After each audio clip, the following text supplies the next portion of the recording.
Transtastic. So here we're sitting on the couch with Courtney, who's being involved in Transtastic for the Fashion Parade. Yes. Yeah, so what's your concept for the Fashion Parade? So I've got this project I've been working on for the past few years with a friend of mine, Luke Milton. We call it cosplay couture. So cosplay is costumes that you commonly see at conventions. You know, people really want very accurate costumes based on comic books, movies. You've probably seen it before. But we thought, how do we make this unique and different? And it was actually Luke who suggested, because I have studied fashion and costuming.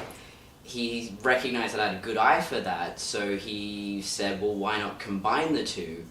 And yeah, we started doing some photo shoots and stuff, and you can find that on teamcosplaycouture.tumblr.com if you're curious. And so this is before I transitioned, so yeah, it's a lot of, there's some feminine stuff, there's some androgynous stuff, and I hope to go back again to modeling that sort of stuff, you know, sometime in the future.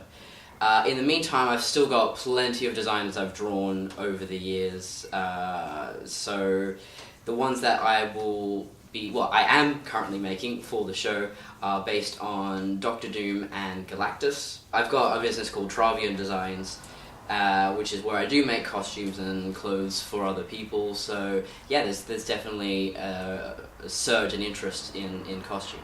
I'm constantly designing and thinking about clothes and stuff like that. I obviously can't make that many clothes for full-size people, so when I've got these ideas rattling around my head, the best way I've found to express those in 3 dimensions is to make them to scale on dolls. And there's these dolls called Monster High, which is they're fashion dolls like Bratz and Barbie, but they're monsters. And growing up, I was obsessed with monsters, werewolves, vampires, all that, Frankenstein. I love all the Universal horror movies and stuff like that, so it's a perfect combination. The concept really got my imagination going, and so I've created this project called Dr. Travian's Supernatural Orphanage, or at least that's the working title for now.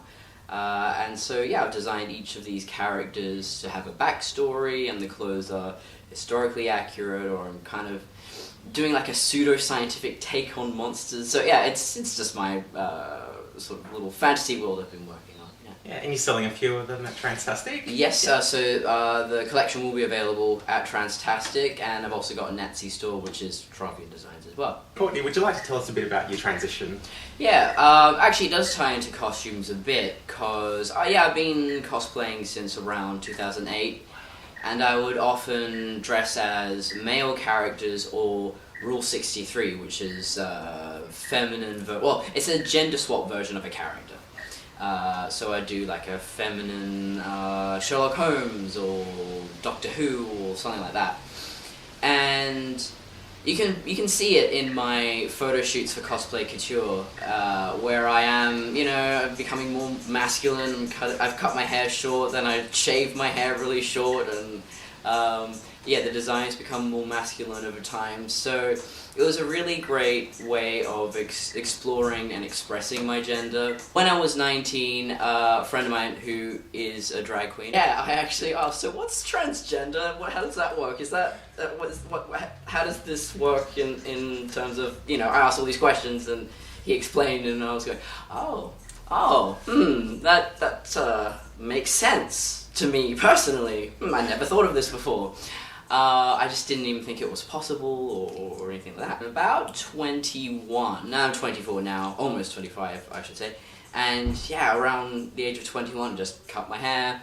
Then, before this time I've never even gone to a GP by myself. I'm really anxious about those sorts of things, and so I went, saw a doctor, got referred to first the psychiatrist, and then the endocrinologist, and then I've been transitioning for 16 months now, and it's been great. I feel much more confident and happy, and they're not joking when they say it gets better. It is, at least for me personally, it's been much better. I'm much happier than I've ever been.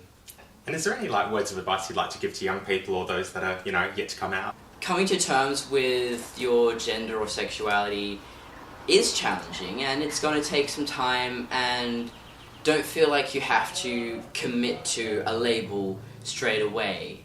You know, for me, it was a good year or two of just saying, oh, I'm androgynous, or I'm non-gendered, and just sort of getting to know myself. You don't have to feel like you have to be an expert on yourself, because really, that's the hardest thing in the world, knowing yourself. So yeah, just take your time, and it will happen eventually. There will be that light bulb moment where you go, this feels good for me. You'll find your groove, basically. Just wait to find your groove. Yeah, and things now are a lot easier than back when we transitioned, so you don't have to go through the whole, you know, the psychiatrist, then the endocrinologist. Yeah. It's a lot easier now, like, Yeah, apparently in the last year or two, the system has changed again. I legally changed my gender this year. It's a pretty easy process, actually, compared to what it used to be. You had to actually get, if you're a trans man, phalloplasty was required. That's bananas, isn't it? Yeah. It's not an easy surgery. Doesn't really work. Also very expensive. So yeah, thankfully now it's a lot easier and cheaper. Well, thanks for joining us today. Yeah, no worries. Today, Courtney, and we look forward to seeing your designs at the Transtastic show. Yeah, looking forward to that. This is my first runway show. I've mostly just done photographic modelling and costumes. So yeah, looking forward to that new challenge. Okay, cool. We'll see you then. Yeah.